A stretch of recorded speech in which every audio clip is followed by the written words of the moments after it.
Welcome student to the class of economics. So today we are continuing with the session of microeconomics, and the chapter today we are discussing with you is supply. Supply is again a topic that is concerned with the theory of producer. So we are starting with the first term, that is supply. It means it refers to the willingness of a seller to sell certain quantities of a commodity at various possible prices. It means now when we told you that this chapter is basically concerned with the theory of producer again, we say supply refers to the willingness of a seller to sell certain quantities of a commodity at various possible prices. It means there must be willingness on the part of a seller, just like the willingness that we discussed on the part of a consumer when we were discussing the concept of demand. So, if we talk about the supply, we can express through the form of table. Say, if these are the price, the seller must be willing to sell these units of a commodity.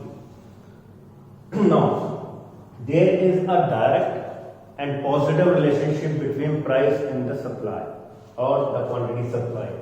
Why so? Because higher the price, more will be supply, since the producer expecting the higher level of profit. It is basically the psychology of a seller. If we also think for ourselves, if we are the producer or a seller of some product, we would like to sell more if we are assuming that the price is getting higher. Simple. So, basically this is what we can say, the entire table is representing the concept of supply. It means it refers to the willingness on the part of a seller to sell certain quantities of a commodity at various possible prices. Now, if we talk about the concept of quantity supplied, it means the definitions remains the same, only we just can say the quantity supplied refers to the willingness of a seller to sell, we can say specific quantity at its specific price. Now, quantity supplied, as we told you the definition, that is concerned with the willingness of a seller to sell a particular quantity or a specific quantity at a specific price. So, if we select any of the rows, we can say the seller is interested to sell 15 units at the price of 3. Or we can say seller is interested to sell or willing to sell 20 units at a price of 4, so that he might be able to get higher amount of profits. So, these are basically the concept of supply and quantity supplied. Now, if we move little bit forward, we can say there comes supply schedule. Supply schedule is basically what we tell you as a tabular representation of a supply. It means supply schedule refers to the tabular representation of a supply that indicates the willingness of a seller to sell various quantity of a commodity at various possible prices. So, if we represent the supply in this form of schedule or we can table, we say it's a supply schedule. It can be in two forms, that is, one is individual supply schedule that is related to a single or one producer or seller. One is market supply schedule, or we can say it is concerned with all the producer or seller of a given market. The concepts are moreover the same as we have discussed in the chapter demand. So, if we talk about supply schedule or we talk about individual supply schedule, it is basically concerned with the tabular representation of a supply by one producer or seller.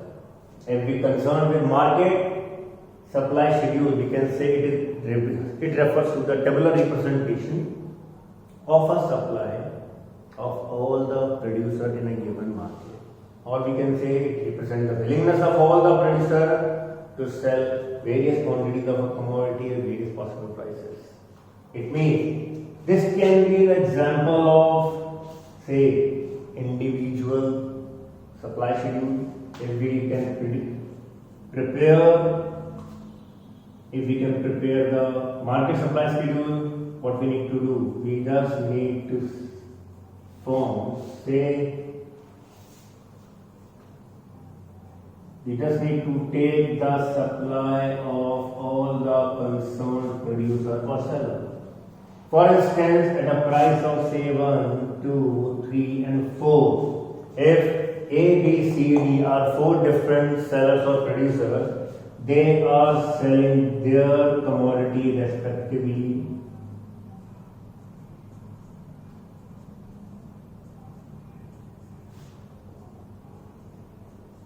according to their level of capacity. So we can easily say the market supply schedule will be the total of all the sellers' supply. It means 2 plus 3, 5 plus 4, 9 plus 5, 14. Then 4 plus 6, 10 plus 8, 18 plus 10, 28. Right? So we can say we have the following amount of supply. This is what the example of market supply schedule, where we have seen that it is a tabular representation of a supply by all the producers in a given market. We have made a sum at a given price level. Now, if we come to supply curve,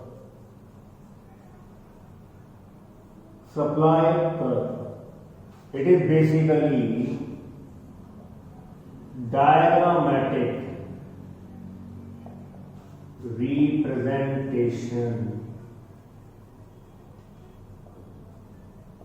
of a supply. It means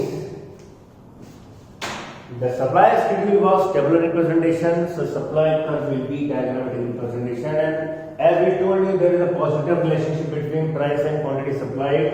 We can say the supply schedule will be upward sloping.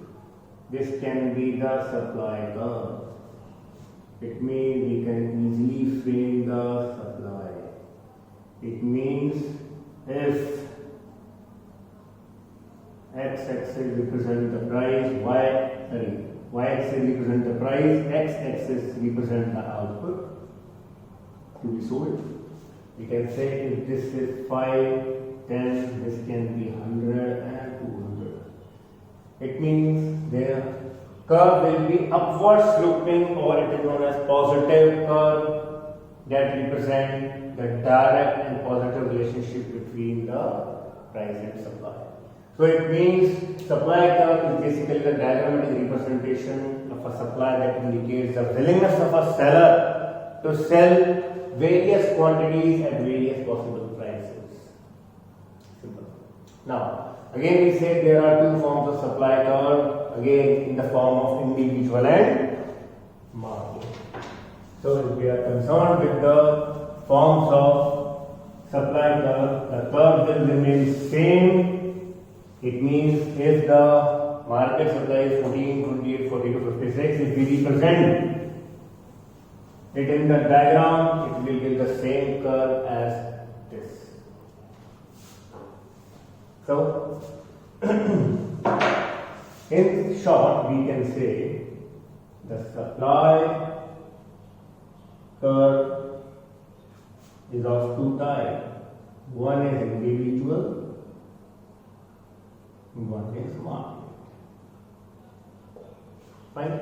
Individual supply curve is being represented by one seller only, or we can say it's a diagrammatic representation of supply by one seller or producer. Whereas market supply curve is being represented, or we can say it's a diagrammatic representation of a supply by entire market or by all the producers or sellers in a given market. Fine. So The curve, again we say, will remain the same. It's a positive upward sloping. Now we come to supply function. As we talk about supply function, we told you in demand also that there is not only a single factor that affects demand. Therefore, in the same way, there is not a single factor that affects supply even. It means if we told you that the price and quantity supplied are having positive relationship, it means it doesn't matter that only the supply is the one factor that affects the demand, the supply. So if we say the price can affect the supply, there are some other factors that can affect the supply too. And what are the factors that we need to take into consideration? That is, we say it all comes under supply function. We can say supply function is basically the functional relationship between supply and all the factors affecting supply. Fine. So if we just list the factors, so we can say supply can be the function of, say, price of the commodity. It means supply is affected by the price of a commodity, as we say direct relationship. Supply can be affected by price of related goods, that is PR, means substitute goods and complementary goods. Again we say price can be affected by the level of income, right? Now we say price can be affected by the price of factors of production, by technology, by government policy, by goals of the firm, by the size of the firms, or we can say competition level. So these are basically the factors that we need to take into consideration when we say they are also contributing to the supply. So if we talk about price PX, it is price of own commodity.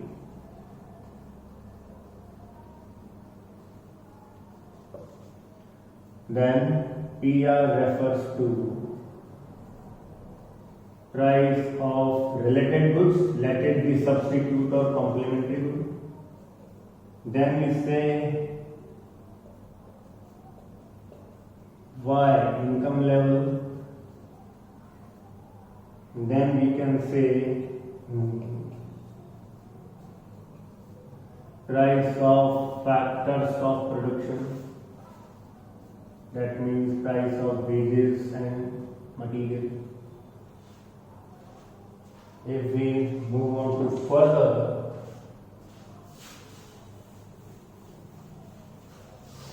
we can say TE refers to technology. Then GP stands for government policies that can affect the supply. G stands for goals and objective of the firms, or we can say targets. That is really contributing factors, as you know. SF means size of the firm. So these are basically the factors that affect the supply in one or the other way, right? Since if we talk about PX, PX stands for price of the one commodity, as we told you earlier, and we start our concept of supply with the relationship of price and quantity supply only, that there is a direct and positive relationship between the price of the one commodity and quantity supply. It means we can say higher the price, more will be supplied, lower the price, less will be supplied. Then we talk about price of related goods. Price of related goods is basically concerned with the substitute as well as complementary goods. So, if we say price of related goods, It means, first of all, if we take the substitute goods in first, we can say price of Y if rises, right? It will lead to the quantity X to fall. It means there will be inverse relationship. Since when the producer or a seller is expecting that the price of Y is increasing, there will be a situation that the producer will be able to sell more, then his price will also increase. At that time, he will prefer to sell low at the existing or prevailing price. So there will be inverse relationship between the price of substitute goods and quantity of own commodity. Then in respect of complementary goods, if the price of complementary good rises, our quantity will also increase to be sold in the market. As and when we would like to see when the price is rising, we just need to see more and more, since in a fear that if the price will be getting more higher in future, we will not be able to sell more. So it is better to sell as much quantity as possible. So the seller would like to sell in a fear when the complementary goods prices are rising. Fine. So the price of complementary good will have the direct relationship between the quantity of the commodity of own commodity to be sold. Now, if we talk about the income level of consumer, when the income is rising, definitely people will be having a higher purchasing power, and to cater the purchasing power, the supplier will be able to serve them more, would like to produce more. Fine. It is basically from the viewpoint of the people or a consumer. Then, price of factors of production. It means whenever there is a rise in price of factors of production, say wages or say material cost, it will lead to rise in the total cost of production. It means ultimately it will lead to the selling price of the commodity. It means there will be a negative or inverse relationship between the price of the factors and quantity supplied. It means if the price of factor will rise, the supplier would like to produce less or low quantity. It means it will have a negative relationship or inverse relationship with the quantity supplied or supplied. Now, if we come to technology, higher the technology, higher will be supply. Since if a producer shifted himself from labor intensive to capital intensive technique, or from lower end machine to higher end machine or advanced machine, he would willing to produce higher end amount with less wastage, with less amount of resources. Means optimization will be more. So the better the technology, more will be the quantity supplied. It means again we say there is a positive relationship with the growing technology, more will be supplied. Government policies. When we talk about the government policy, if the government policies are favorable in the interest of the producer or seller, definitely the supply will be high. Fine. It means if the government has reduced the taxes and provided subsidies on the product or commodity of the seller, it means the supply will be more. The seller is willing to sell more quantity, since he will be getting more profits out of it. Then goals. Goals means higher the target, more will be supply, lower the target, less will be supply. If the firm or seller is setting the higher target to be achieved, definitely he would like to produce more and would like to sell more. So again we say there is a direct and positive relationship between the higher end goals and supply of a commodity. Now, size of the firm. More the size of the firm, more will be the competition, more will be the supply of the commodity. Lesser will be the size of the firm, lesser will be the competition, lesser will be the quantity will be supplied in the market. Again we say there is a positive and direct relationship. So these are the factors that affect the supply. In one or the other way, so we can say these are depicted in supply function, or we can say supply is functionally related with all these factors. It means we say there is not only one factor that affects the supply, there are numerous factors that affect the supply of a commodity. So we have in the supply function. Now, moving further, we are going to see the law of supply. Now, law of supply. Law of supply states, according to this law, keeping other factors constant. What are the other factors that we have seen in supply function just now? It means keeping other factor constant, when the price of a commodity increases, supply also increases. When price of a commodity falls, supply will also fall. It means there is a direct and positive relationship between price and quantity supply, as we told you earlier also.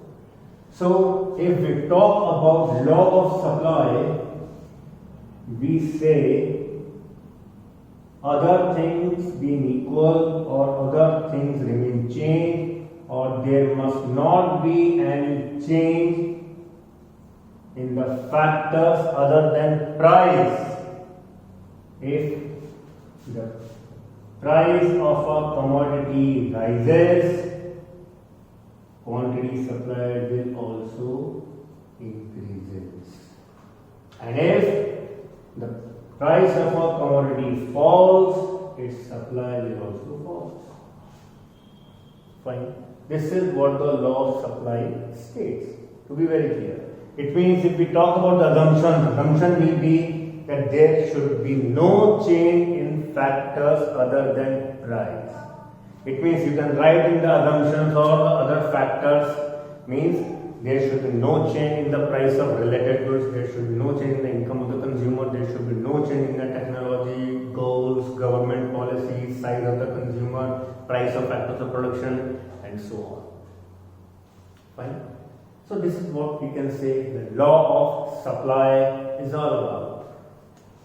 Now, as we have seen law of supply, now we are moving on to some very special thing, that is, we are going to see movement along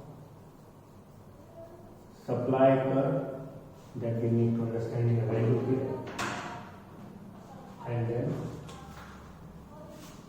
in the same way, we just need to see shift in supply curve.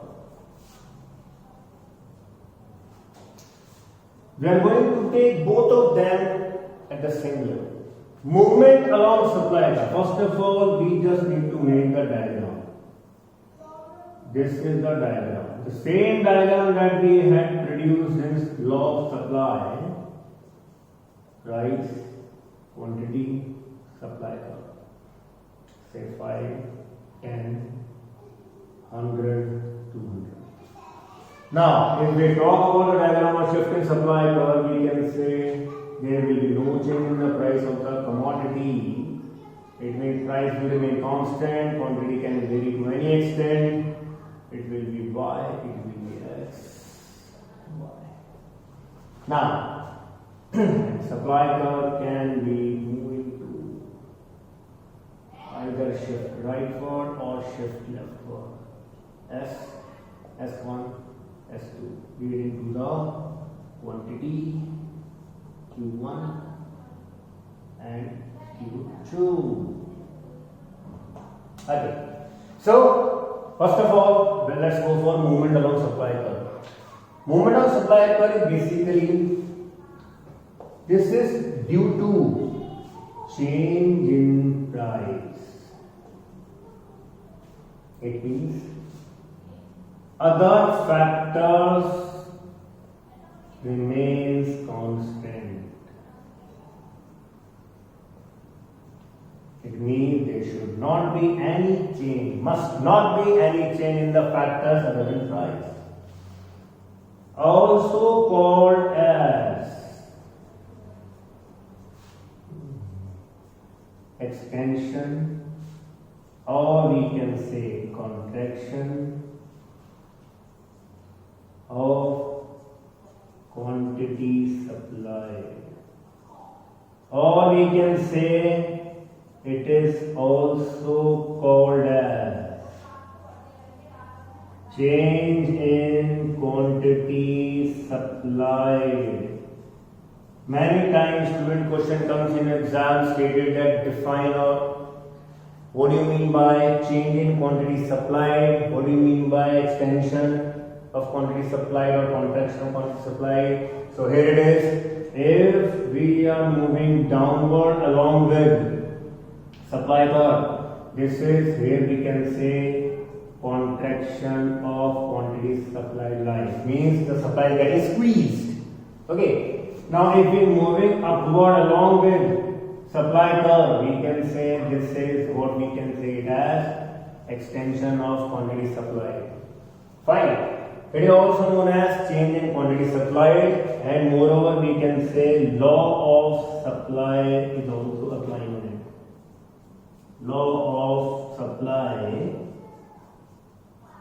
is applied. You can have diagram that we have applied the law of supply only with the change in prices. So with respect to shift in supply curve, first point that we need to take into consideration is it is change in factors other than price. It means whenever we talk about shift in supply curve, it occurs due to change in factors other than price, and all such factors we have taken in supply functions. So we can conclude that the price of the commodity will remain constant. It means there will be no change in the price of commodity, so we make it as constant parallel to x-axis. Now we can say it is also called as increase or decrease in supply. Just make it clear, student. Here we have told you quantity supplied. Here we are letting you know as supply only. Now, again we can say it is also called as change in supply. Here we can easily say that law of supply does not apply.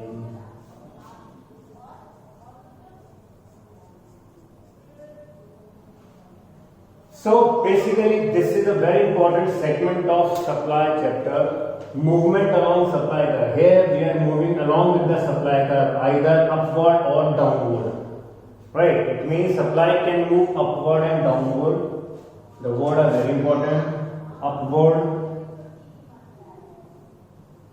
or downward. Whereas if we talk about shift in supply curve, we can say supply curve can shift rightward or leftward. That is very important to know. So if supply shift rightward, we can say increase in supply takes place. If supply curve shift leftward, we can say decrease in supply takes place.